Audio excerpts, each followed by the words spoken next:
Get your cross-worshipping ass out of my hotel before I call the cops. Derek Walsh snatched the black card from Elena Carter's fingers and slammed it onto the marble floor. His polished Oxford ground down hard, twisting the 5,000 limit Centurion card under his heel like a cigarette butt. This is embarrassing for everyone. He sneered loud enough for the lobby to hear. Whatever church bake sale you got this fake card from, take it back. The front desk clerk, Rachel, giggled nervously. Should I get the mop? That card probably has holy water germs all over it. Elena's canvas sneakers didn't move. The small silver cross around her neck glinted under the chandelier, and her simple jeans and cotton shirt seemed to have triggered every anti-Christian bias these people carried. 47 p.m. glowed on the lobby's digital clock. Tonight, they witnessed employees who had no idea they were destroying their own careers with each cruel word. Have you ever been called trash in a place you owned? Elena bent down slowly, picking up her trampled card. The black metal felt warm from Derek's shoe print. She straightened, sliding it into her worn leather messenger bag without a word. I have a penthouse reservation, she said quietly, placing her phone on the marble counter. The confirmation email glowed on the screen. Grand Crest Hotel, Penthouse Suite 45501. Guest, Elena Carter. Derek barely glanced at it. Anyone can Photoshop this garbage. You think we're stupid? Behind him, Rachel typed frantically on her computer. I'm checking our system now. There is an Elena Carter registered, but... She looked up at Elena, then back at Derek. This can't be right. What can't be right? Elena asked. Well, the real Elena Carter would be... Rachel gestured vaguely. Different. You know, important. Derek leaned over the counter, his voice dripping with condescension. Let me break this down for you, sweetheart. This is a 5-star establishment.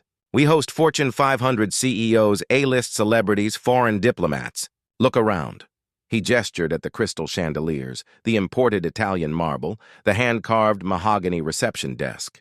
You see anyone else here clutching a Bible study tote bag? You see anyone else dressed like they just walked out of a church potluck? Elena checked her phone. 11:52 p.m., 8 minutes until her conference. Call with Yamamoto Industries in Tokyo. 8 minutes to close a $200 million manufacturing deal that had taken 6 months to negotiate. The lobby's atmosphere shifted as other guests became aware of the confrontation. An elderly couple in designer evening wear whispered behind jeweled hands. A business executive in a $1,000 suit paused his phone conversation to watch. A young woman in the seating area, Jennifer Kim, discreetly started filming with her phone. She opened Instagram Live, whispering urgently, Y'all, I'm witnessing some serious religious discrimination at this fancy hotel right now. This is insane. The viewer count climbed. 47, 89, 156. Derek turned back to Elena, his confidence swelling with each second. I've been working in luxury hospitality for 8 years. I can spot a fraud from across the lobby. The way you walk, the way you talk, that cheap messenger bag. It's all wrong, he pointed at her canvas sneakers. You know what those shoes tell me? They tell me you spend Sundays singing hymns instead of making real money. They tell me you tithe at church but can't afford a decent purse. They tell me you don't belong anywhere near this penthouse. Rachel giggled behind her hand. Derek, you're terrible. But also not wrong. Elena opened her messenger bag slightly, revealing the corner of her first-class United boarding pass. Chicago to Tokyo, departing at 6 a.m., the flight that would seal the Yamamoto deal. Next to it, the edge of her black American Express Centurion card, the one Derek had just destroyed. I understand you're busy, Elena said, her voice steady. But I really do need to check in. Derek's laugh was sharp and cruel. Busy, huh? Lady, I've got time. I've got all the time in the world to explain reality to you. He leaned closer, his breath reeking of coffee and arrogance. This isn't some church retreat where you can just stroll in and demand blessings. This is private property, my property to protect. Patricia Wong, the assistant manager, emerged from the back office carrying a stack of reports. Derek immediately grabbed her arm, his voice loud enough to carry across the marble lobby. Pat, we've got a situation here. Someone's trying to scam their way into the penthouse with fake documents and a sob story about needing a quiet place to pray. Patricia's eyes swept over Elena from head to toe. The judgment was instant and complete. Her lip curled slightly as she took in the faded jeans. The plain white shirt, the modest cross necklace. Ma'am, I'm gonna need to see some real identification. And I mean government-issued photo ID that proves you can afford a 2,800 per night suite. The Instagram live viewer count hit. 812 comments started flooding in. This is 2025 and we're still dealing with this? Atia Grand Crest Hotels, your staff is anti-Christian AF. Call the manager now. This woman deserves better. Elena pulled out her driver's license. Patricia examined it like she was a forensics expert, holding it up to the light, checking the hologram, even smelling it. This could be fake too, Patricia announced loudly. Identity theft is rampant. Derek, should we call the police now or wait for security? Derek nodded sagely. Good thinking. We can't be too careful these days. Some people will try anything for a free night in luxury. He pulled out his phone and started dialing. City Police. Yes, this is Derek Walsh, night manager at the Grand Crest Hotel. We have a suspected fraud situation. The digital clock read 11:54 p.m., 6 minutes remaining. Elena watched Derek's performance, his theatrical concern for hotel security. She noticed how he kept glancing at the other guests, making sure his authority was on full display. This wasn't just discrimination. This was entertainment for him. Rachel leaned over to Patricia. Should I cancel the penthouse reservation? Open it up for someone who actually belongs here? Absolutely, Patricia replied. No point holding a room for someone who clearly can't afford it. Elena's phone buzzed. A text from her assistant.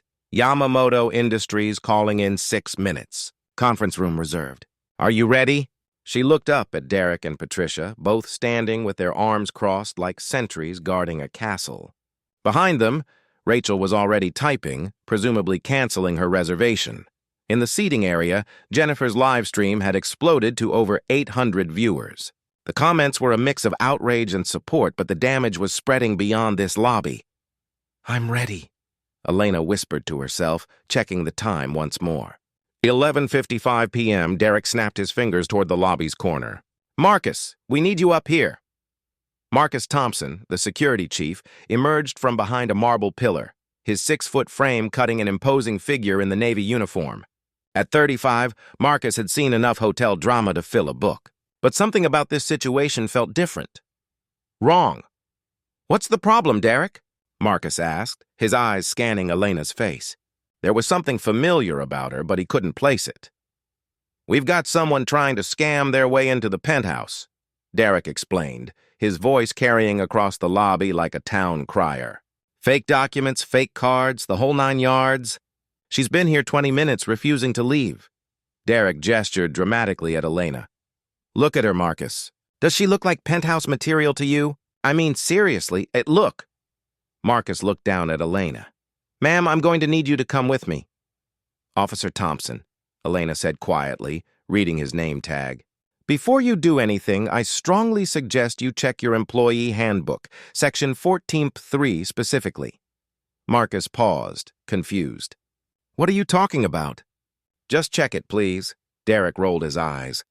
She's trying to confuse you with legal mumbo-jumbo, classic scammer tactic. They watch YouTube videos about tenant rights and think they know the law. Jennifer's live stream had exploded to 1,847 viewers. She held her phone steady, whispering urgently to her audience, This is getting crazy, y'all. They called security on this woman for literally nothing. The anti-Christian bias is so blatant, I can't even. The comments multiplied faster than she could read. Record everything. This hotel is about to get dragged. Someone call the news stations. A Grand Crest Hotel's discrimination needs to trend. Where are the civil rights lawyers when you need them? I'm never staying at Grand Crest again. This is disgusting in 2025. Patricia grabbed Elena's phone from the counter. Let me take a closer look at this so-called reservation. She scrolled through the email, her frown deepening. This is sophisticated. Whoever faked this really knew what they were doing. Look at these details, Patricia continued, holding up the phone. Professional email format, correct hotel letterhead, even the right confirmation number structure. But we know it's fake because, she gestured at Elena, because look at her. The Bible necklace, the thrift store clothes, the messenger bag. She's clearly playing dress-up. It's not fake, Elena said simply. Sure it's not, Patricia snorted. And I'm the Pope. Derek, should we call the police now? This is clearly criminal fraud. Derek was enjoying himself now, playing to his audience of hotel guests and live stream viewers. You know what I love about my job? Protecting honest, paying customers from people who think they can just walk in here and take what they want. He gestured toward the elderly couple in evening wear. Mr. and Mrs. Henderson have been staying with us for 15 years. They pay $3,000 a night and never cause problems. They dress appropriately. They respect our establishment. Mrs. Henderson shifted uncomfortably in her seat, but her husband nodded approvingly. Derek continued his performance, his voice growing louder and more theatrical. But then you get people who think they can waltz in here with their fake documents and their church lady attitude, demanding penthouse suites like they own the place, like they deserve something they clearly can't afford. He pointed at Elena's messenger bag. You see that bag? I've seen better luggage at a gas station. And those shoes? Those are work shoes, not penthouse shoes. Not even close. Rachel giggled from behind the counter. Derek, you're so bad. But you're not wrong, though. Maybe she does own the place, called out a voice from across the lobby. Everyone turned. A young man in a business suit was walking toward them, having just entered through the revolving doors. His briefcase bore the logo of a major consulting firm. Derek's face darkened. Excuse me, sir, but this is a private matter. The man laughed, looking around at the crowd of onlookers and phones recording. Private matter? Half the city is watching this on Instagram Live right now. This is about as private as Times Square on New Year's Eve. Marcus stepped between them. Sir, I'm going to need you to... To what? Stand here in the lobby of a public hotel? The man shot back. I'm a guest here too, officer. Room 2847. Been staying here for 3 days on business. He pulled out his key card, flashing it at Marcus. And in 3 days, this is the most disgusting display of religious discrimination I've witnessed in this establishment. Derek's confidence wavered slightly. He hadn't expected backup for Elena. Sir, you don't understand the situation. This woman is trying to commit fraud. What I understand, the businessman replied, is that you've been harassing a Christian woman for 30 minutes without any real evidence of wrongdoing. What I understand is that your assumptions are based purely on her appearance. More hotel guests were gathering now. A family with teenagers looked uncomfortable but curious. A couple in their 40s whispered urgently to each other while filming with their phones. Elena checked her phone. 11:57 p.m., 3 minutes until Tokyo called. Patricia was still examining Elena's phone when her own device buzzed. She glanced at it and her face went pale. Derek, she whispered. We might have a problem. What kind of problem? I just got a text from corporate. They're asking about some kind of situation involving discrimination complaints. Derek waved dismissively. Probably routine. Don't worry about it. But Patricia's hands were shaking as she continued reading. No, Derek. This says they've been monitoring social media mentions of our hotel. They want a full report about any incidents involving religious discrimination. She looked up at Elena, then back at her phone. They're asking specifically about tonight, Patricia whispered, her voice trembling. About the Chicago location. About the night shift. Derek's face began to redden. That's impossible. How would they even know? Because it's trending on social media, the businessman called out. Because thousands of people are watching this happen in real time. Jennifer's live stream had reached 4,200 viewers. The hashtag Grand Crest Discrimination was starting to gain traction on Twitter. Local influencers were sharing the stream, adding their own commentary about religious bias in luxury establishments. Marcus was reading something on his phone, too. His expression grew increasingly troubled. Derek, he said slowly, I think we need to step back and reassess this situation. Are you kidding me? Derek snapped. Since when do we let potential criminals dictate hotel policy? Since the live stream of this interaction has gone viral, Marcus replied evenly. Since corporate is apparently watching. Since this woman mentioned employee handbook sections that I'm now looking up. He held up his phone, showing Derek a screenshot. Section 14.3 is about immediate termination for discriminatory behavior. Why would she know that? Derek's jaw tightened. I don't care if the president himself is watching. This is my shift, my lobby, my decision. I've been managing this hotel for 3 years without a single complaint. Actually, Rachel said quietly, looking at her computer screen, that's not exactly true. There have been 17 formal complaints filed against our location in the past 6 months. Derek spun around. What? Why wasn't I told? Because they were mostly about you, Rachel admitted, her voice barely above a whisper. The lobby fell silent except for the soft ping of Jennifer's live stream notifications. Elena looked around. The elderly couple whispered nervously. The businessman was filming with his own phone now. The family with teenagers openly stared. Jennifer practically bounced in her seat as her viewer count climbed toward 5,000. The digital clock read 11:58 p.m. 2 minutes until her call with Tokyo. 2 minutes until a $200 million deal that could reshape international manufacturing partnerships. 2 minutes until Derek Walsh learned exactly who he had been talking to. Elena reached into her messenger bag and pulled out a leather portfolio. Officer Thompson, she said quietly. That employee handbook section, you might want to read it out loud. Marcus pulled out his phone, scrolling to the handbook app. His voice carried across the silent lobby. Section 14.3.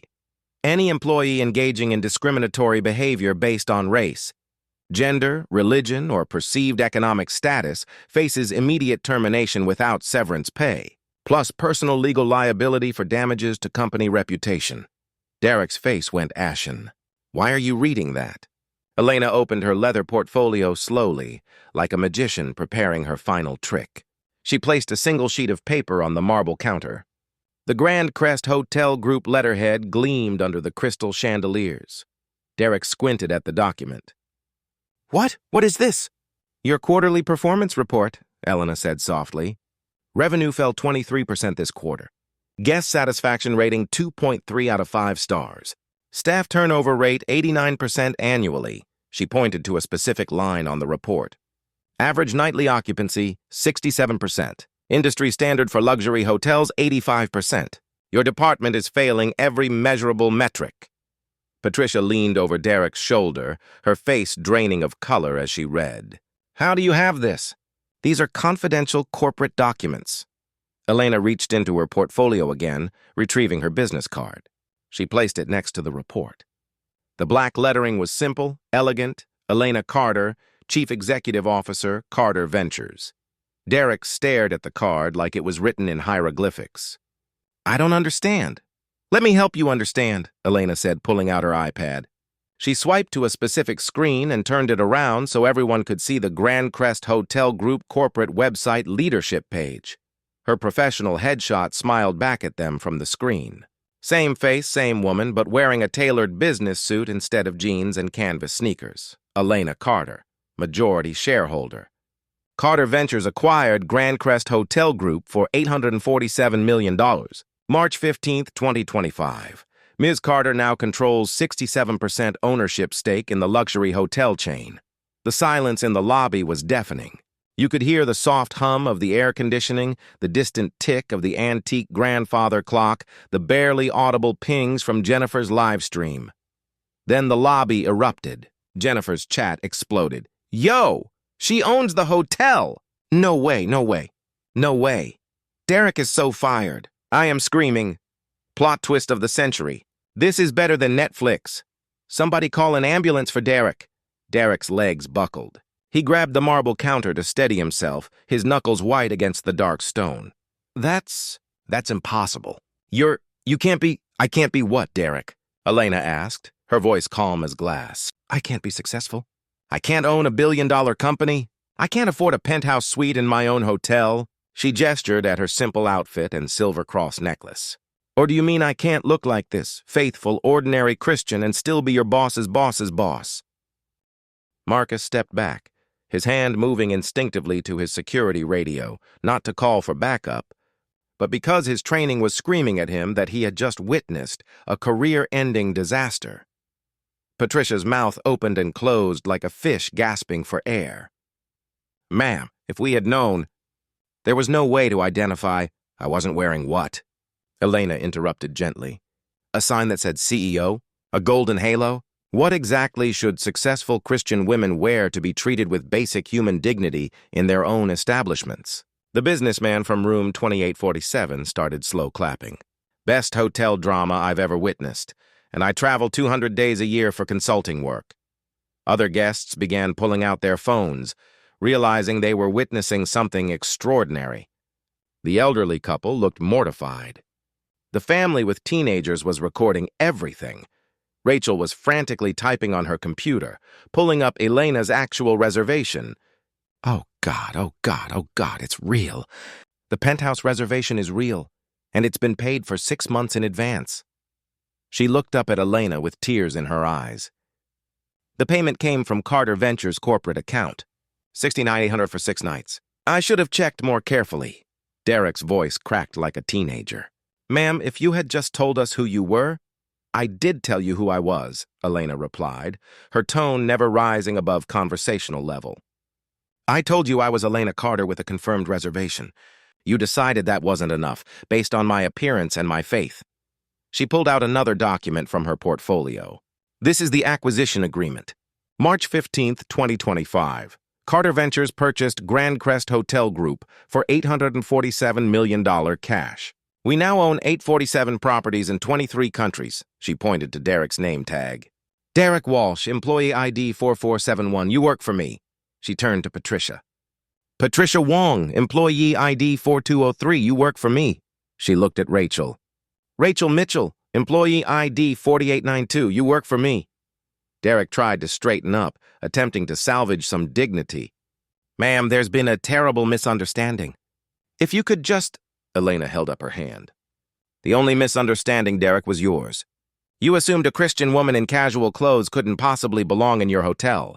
You made that assumption in front of witnesses, on camera, and with spectacular confidence. She checked her phone. 11:59 p.m. Before I take my conference call with Tokyo in 60 seconds, let me share why I'm really here tonight. Elena pulled out a printed email chain from her portfolio. The subject line was visible to everyone. Discrimination complaints. Grand Crest, Chicago. Urgent review required. 47 formal complaints in 3 months, Elena announced. 47 guests who felt unwelcome, judged, or outright targeted at this location. Complaints about staff assumptions, service disparities, and outright hostility. She flipped through the pages. Guest reports include, staff treated me like I didn't belong, assumed I couldn't afford my room, made comments about my faith, and my personal favorite, manager asked if I was sure I was in the right hotel. She looked directly at Derek. So I came to investigate personally. Thank you for the demonstration. Jennifer's live stream had reached 12,000 viewers. Local news outlets were already tweeting. Grand Crest discrimination was trending across Chicago. Derek tried one last desperate move. Ma'am, there's been a misunderstanding. If you could just forgive this one incident. Elena's phone rang. The caller ID showed Yamamoto Industries, Tokyo. She answered without breaking eye contact with Derek. Yamamoto-san. Yes, I'm ready for our call. I'm conducting the audit I mentioned earlier. I'll have full findings for our board meeting tomorrow. She paused, listening. Yes, the discrimination issues are worse than we thought. But I have a comprehensive solution that I'll be implementing immediately. Derek's face had gone from red to white to a sickly green. Patricia was quietly crying behind the counter. Marcus stood frozen, his hand still hovering near his radio. Elena ended her call and looked around the lobby. The crowd of guests had grown to nearly 20 people, all filming or live streaming the aftermath. Now, Elena said, opening her laptop, let's discuss your future employment status. She connected it to the lobby's wall-mounted display screen. The Grand Crest Hotel Group logo appeared, followed by a presentation titled Operational Audit, Chicago Location, December 17, 2025. Let me share some numbers with you, Elena said, her voice carrying the quiet authority of someone who'd built companies from scratch. The tone wasn't aggressive or vindictive. It was the calm professionalism of a CEO delivering quarterly results to shareholders. Derek stared at the screen in growing horror as Elena began her presentation. This wasn't just embarrassment anymore. This was his entire career unraveling in real time. broadcast to thousands of strangers on the internet. The first slide appeared with stark white text on a black background. Grand Crest Chicago's monthly revenue had dropped from $1.8 million to $1.2 million over the past year. Guest satisfaction scores had plummeted to 2.3 out of 5 stars, while the industry standard for luxury hotels remained 4.2. Staff turnover had reached 89% annually. These numbers tell a story, Elena continued, advancing to the next slide. They tell the story of a hotel where guests don't feel welcome, where employees don't want to work, and where management has lost control of basic service standards. Patricia gripped the marble counter, her knuckles white. She'd seen some of these metrics before in corporate emails, but seeing them displayed publicly like this made the failure impossible to ignore. Derek Walsh, Elena said, turning to face him directly. Night manager. Employee ID 4471. Annual salary $54,000. In the past 6 months, 23 formal complaints have been filed specifically about interactions with you. Derek's face went ashen. That's not possible. I would have been told. You were told, Elena interrupted, clicking to another slide. 17 written warnings were issued to your personnel file. Your supervisor attempted corrective coaching sessions 4 times. Your last performance review rated you 1.8 out of 5 stars. She paused, letting the numbers sink in. Your department's guest satisfaction scores are the lowest in our entire North American portfolio. Guests specifically mentioned feeling unwelcome, judged and singled out for their appearance, their values, and yes, especially their faith. Jennifer's live stream had exploded to over 15,000 viewers. Comments were flowing so fast, the text appeared as a blur. She's destroying them with facts. This is better than court TV. Derek about to update his resume. Receipts, Queen. I can't stop watching. Elena turned to Patricia. Patricia Wong, assistant manager. Employee ID 4203. Annual salary $61,000. 19 guest complaints in 6 months. 7 failed mystery shopper evaluations out of 8 attempts. Patricia's breathing became shallow. She'd known about some complaints, but 19? She had assumed most guest dissatisfaction was due to unrealistic expectations or isolated incidents. Your anti-discrimination training has been overdue by 8 months, Elena continued. Your customer service certification expired last year and hasn't been renewed. 4 disciplinary actions are documented in your file for inappropriate treatment of guests. She clicked to the next slide. The pattern here isn't isolated incidents or personality conflicts. This is systematic discrimination that has created a hostile environment for guests and employees alike. Elena walked closer to the counter, her voice calm but carrying unmistakable authority. When I acquired Grand Crest Hotel Group 6 months ago, this Chicago location was flagged as our highest-risk property for discrimination lawsuits. Our legal department estimated potential damages at $2.3 million from pending cases. Derek tried to interrupt. Ma'am, surely those numbers are inflated? 3 federal cases are already moving forward, Elena continued without acknowledging him. Our attorneys estimate settlement costs could reach $5.7 million if we lose. That's assuming no additional cases are filed. She gestured toward Jennifer's phone, still live streaming to thousands. After tonight's performance, broadcast to over 15,000 witnesses, our legal exposure has increased exponentially. The businessman from room 2847 shook his head in amazement. In 20 years of corporate consulting, I've never seen a more thorough public audit. This is like watching a masterclass in crisis management.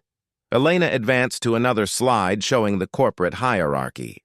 Derek Walsh reports to Regional Manager Janet Davis, who reports to Vice President Michael Carter, who reports to Executive Vice President Sarah Kim, who reports directly to me. She let that information settle before continuing. When you disrespected me tonight, you weren't just insulting a guest. You were publicly humiliating the owner of your company in front of thousands of witnesses. Every person watching this live stream now associates Grand Crest Hotels with religious bias and discrimination. Derek's hands were trembling. Sweat beaded on his forehead despite the lobby's perfect climate control. Ma'am, please, he stammered. I have a family. I have a mortgage. I didn't know who you were. You didn't know I was the owner. Elena agreed. But you did know I was a human being who deserved basic respect. You made conscious choices about how to treat me based solely on my appearance and your own bias against my faith. She clicked to display the employee handbook section they had discussed earlier. Section 14.3 is very clear about discriminatory behavior. Immediate termination without severance, plus personal legal liability for reputational damages. Elena closed her laptop and walked to the center of the lobby, positioning herself where everyone could see her clearly. The crystal chandeliers cast dramatic shadows, and for a moment, she looked less like a tired traveler and more like the Fortune 500 CEO she truly was. Derek Walsh, Patricia Wong. You have 3 choices, and I need your decisions immediately. She held up one finger. Choice 1, immediate resignation. You leave quietly tonight. I provide neutral employment references that don't mention this incident. You keep whatever professional reputation you have left. 2 fingers. Choice 2, termination for cause. This incident goes on your permanent employment record. No references from Grand Crest Hotels. Possible civil litigation for the brand damage you've caused. Future employers will see discrimination-related termination when they call for references. 3 fingers. Choice 3, corporate investigation. Full human resources review that takes 3 to 6 months. Media attention. Legal depositions. Your name's permanently attached to this incident in public records and news articles. The lobby fell completely silent. Even Jennifer's live stream chat seemed to pause as viewers waited for the response. You have 60 seconds to decide, Elena announced, checking her phone. I have 3 more Grand Crest properties to visit tonight for similar audits, and I don't have time for extended deliberations. Derek's voice cracked. Ma'am, surely there's some middle ground, some way to handle this privately. I've been with the company for 3 years. I've worked holidays, overtime, covered for other managers. Elena pulled out a thick folder from her portfolio. Derek, this contains documentation of every complaint filed against you. Most guests didn't pursue their concerns because they didn't want the hassle of fighting a large corporation. They just took their business elsewhere and warned their friends about Grand Crest Hotels. She opened the folder, revealing dozens of printed emails and complaint forms. Guest reports include comments like, staff treated me like I didn't belong. Manager assumed I couldn't afford my room. Made mocking remarks about my faith. And my personal favorite, manager asked if I was sure I was in the right hotel. Patricia stepped forward, mascara streaking down her cheeks. Miss Carter, I'm so sorry. I was following Derek's lead. I thought I was supporting my supervisor. I never meant for this to escalate. Patricia, you're both adults who made conscious decisions, Elena replied firmly. You chose to treat me with contempt and disrespect. The fact that I happen to own this company is irrelevant. You would have treated any Christian guest in casual clothes exactly the same way. Rachel's voice came from behind the counter, small and frightened. What about me, ma'am? Am I being fired too? Elena turned to study the young woman. Rachel, you're 24 years old. You followed orders from your supervisors, but you also participated in humiliating a guest. You laughed when Derek made cruel comments. You suggested my credit card had diseases. Rachel's face crumpled. I was just trying to fit in. I didn't want Derek to think I wasn't loyal to the team. The question, Elena continued, is whether you want to learn from this experience or repeat these mistakes throughout your career. Do you want to be the kind of person who treats others with dignity, regardless of their appearance or beliefs? Or do you want to be someone who judges people based on stereotypes? Marcus stepped forward, his security uniform crisp despite the late hour. Ma'am, what about my role in this? I was called to escort you from the premises. Elena nodded approvingly. Marcus, you questioned the situation immediately. You suggested checking employee policies. You showed reluctance to act purely on assumptions and appearances. You demonstrated the critical thinking your colleagues lacked. She paused, looking around the lobby at the crowd of guests still filming and watching. Marcus, you have a choice too. You can help me rebuild this hotel's culture, or you can find employment elsewhere. But your choice involves becoming part of the solution. The digital clock read 12:03 a.m. Time is up, Elena announced with the finality of a judge delivering a verdict. Derek Walsh, what is your decision? Derek's voice came out as barely a whisper. I choose to resign. His hands shook as he pulled his name badge from his jacket and placed it on the marble counter. The small piece of plastic and metal seemed to echo in the silent lobby. Elena nodded once. "Patricia Wong, your decision." "Resignation?" Patricia choked out, her mascara-streaked face crumpling as she removed her own badge. "I'm so sorry." "I'm so incredibly sorry. Your apologies are noted," Elena replied without emotion. "Rachel Mitchell, what's your choice?" Rachel wiped her nose with the back of her hand. "I want to learn, ma'am. I want to do better. I don't want to be the kind of person I was tonight." Elena studied the young woman carefully. "Learning requires acknowledging what you did wrong. Can you do that?" "I participated in humiliating you," Rachel said, her voice gaining strength. "I made assumptions about you based on your clothes and your faith." I laughed when I should have spoken up. "I was cruel because I thought it would make me fit in with my coworkers." "That's honest," Elena acknowledged. "Marcus Thompson, what's your decision?" Marcus straightened to his full height. "I want to help you fix this place, ma'am. What happened tonight should never happen to anyone, anywhere, ever again." Elena smiled for the first time since entering the hotel. It transformed her entire face, revealing the warmth that had been hidden beneath layers of exhaustion and professional composure. "Then let's get to work," she said, opening her laptop again. Derek and Patricia gathered their personal belongings from behind the counter, moving like sleepwalkers through a nightmare. Other staff members would discover their terminations through corporate emails in the morning, but for now they simply faded into the Chicago night. Elena projected a new presentation titled Immediate Reform Implementation. Grand Crest, Chicago. Rachel. "Marcus," she said firmly, "you're about to participate in the most comprehensive hospitality reform program in our company's history. What you learn here will be rolled out to all 847 Grand Crest properties worldwide." Jennifer's live stream had reached 22,000 viewers. Local news stations were already calling the hotel, requesting interviews. The hashtag Gira Grand Crest Reform was trending alongside the original Gira Grand Crest Discrimination. "First," Elena announced, "staffing changes, effective immediately." She pulled out her phone and dialed. "Janet Davis, this is Elena Carter." "Yes, I know it's after midnight. I'm at the Chicago location, and we have a situation that requires immediate intervention." Elena put the call on speaker so everyone could hear. "Janet, I need you to temporarily reassign Kesha Williams from our Boston location to manage Chicago starting tomorrow morning.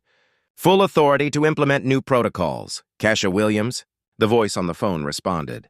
"She's one of our best managers, but the Boston property needs her. Boston will survive," Elena interrupted. "Chicago is in crisis mode. I also need you to contact our faith and culture consultant, Dr. Amanda Foster. Schedule emergency training sessions for all Chicago staff within 48 hours. She hung up and turned back to Rachel and Marcus.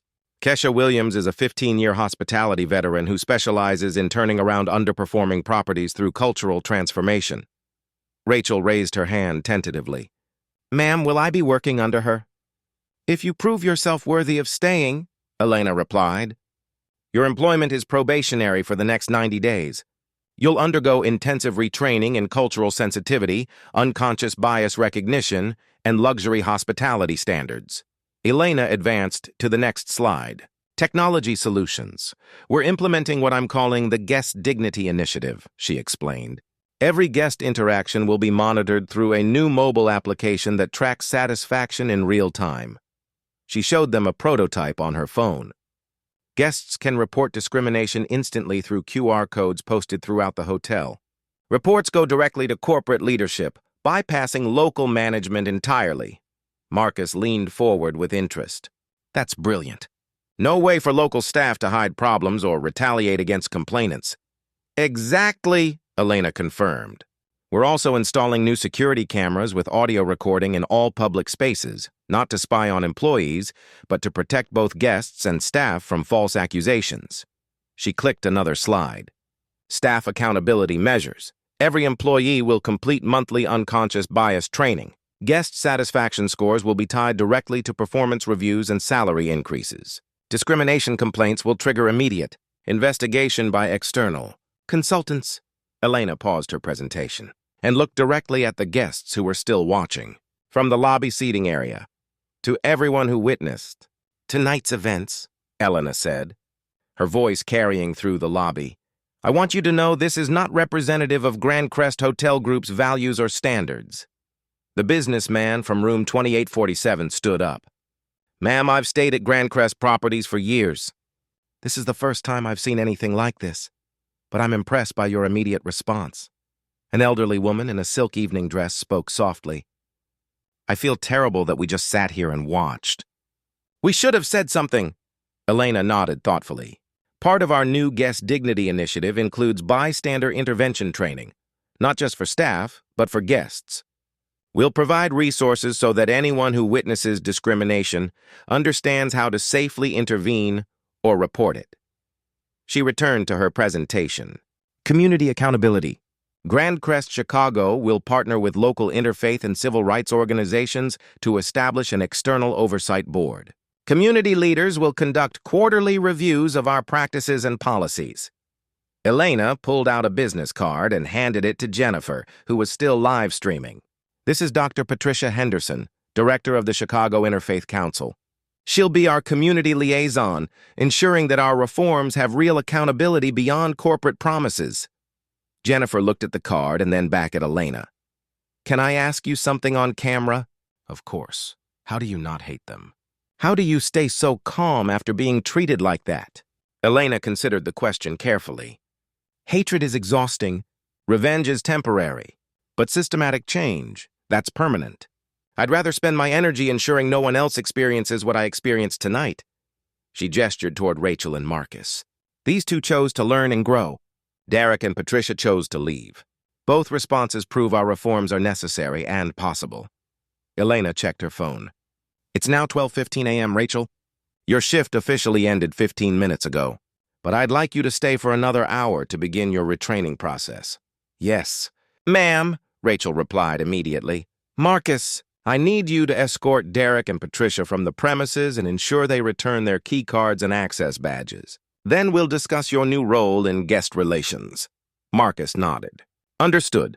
Elena turned to the remaining lobby guests. The penthouse suite is finally available for check-in. But frankly, after tonight's events, I think I'll sleep better knowing that real change is already beginning. She closed her laptop and looked around the transformed lobby. The same crystal chandeliers hung overhead. The same marble floors reflected the light. But everything felt different now. Rachel, Elena said, tell me about the Guest Dignity initiative we just outlined. What does it mean to you? Rachel straightened her shoulders. It means every guest who walks through these doors deserves respect, regardless of what they look like or what faith they practice. It means our job is to make people feel welcome, not to judge them. And if I see another employee treating a guest poorly, I will report it immediately. I won't laugh along. I won't stay silent. I have a responsibility to protect our guests and our hotel's reputation. Elena smiled. That's exactly right. Marcus, what's your understanding of your new role? I'm not just security anymore, Marcus replied. I'm guest advocacy. My job is to ensure that everyone feels safe and respected in this hotel, and to intervene when they don't. Elena nodded approvingly. Excellent. Both of you just demonstrated more leadership than Derek and Patricia showed in their combined years of employment. Jennifer lowered her phone for the first time in over an hour. Ms. Carter, can I just say, watching you handle this has been incredible. You could have destroyed those people, but instead you gave them choices. You could have screamed and threatened lawsuits, but instead you implemented solutions. Jennifer, what's your last name? Elena asked. Kim. Jennifer Kim. Would you be interested in a job in our corporate communications department? We need people who understand the power of social media and authentic storytelling. Jennifer's mouth fell open. Are you serious? I'm always serious about talent acquisition, Elena replied. Email me your resume tomorrow. The lobby had transformed from a site of prejudice into a classroom for change. The same physical space now hummed with possibility instead of hostility. Elena finally headed toward the elevators, her worn messenger bag slung over her shoulder. Rachel, Marcus, I'll see you both tomorrow morning at 8 a.m. for your first reform training session. Get some rest. Tomorrow we begin rebuilding this hotel's soul. As the elevator doors closed, Elena allowed herself a moment of satisfaction. The penthouse suite was waiting, but more importantly, real change was beginning. 3 months later, Grand Crest Chicago displayed a 4.6-star rating. Rachel Mitchell wore a supervisor's uniform, greeting guests with genuine warmth. Marcus Thompson had become guest relations manager. Revenue had increased 34%. Elena stood in the same spot where Derek once crushed her credit card. A small plaque now gleamed. In recognition of the dignity owed to every guest, the Guest Dignity Initiative had spread to all Grand Crest properties worldwide. Zero discrimination complaints. The reforms became a Harvard Business School case study. Elena pulled out her phone, recording a final message. Discrimination still happens daily in hotels, restaurants, and stores across America. But change is possible when people choose accountability over defensiveness. Share your experiences in the comments. Tag businesses that need reform. Subscribe to Christian Tales for more transformation victories. Remember, your voice matters. Your story matters. Your dignity is non-negotiable. The Grand Crest transformation proved systematic change was possible, one courageous choice at a time.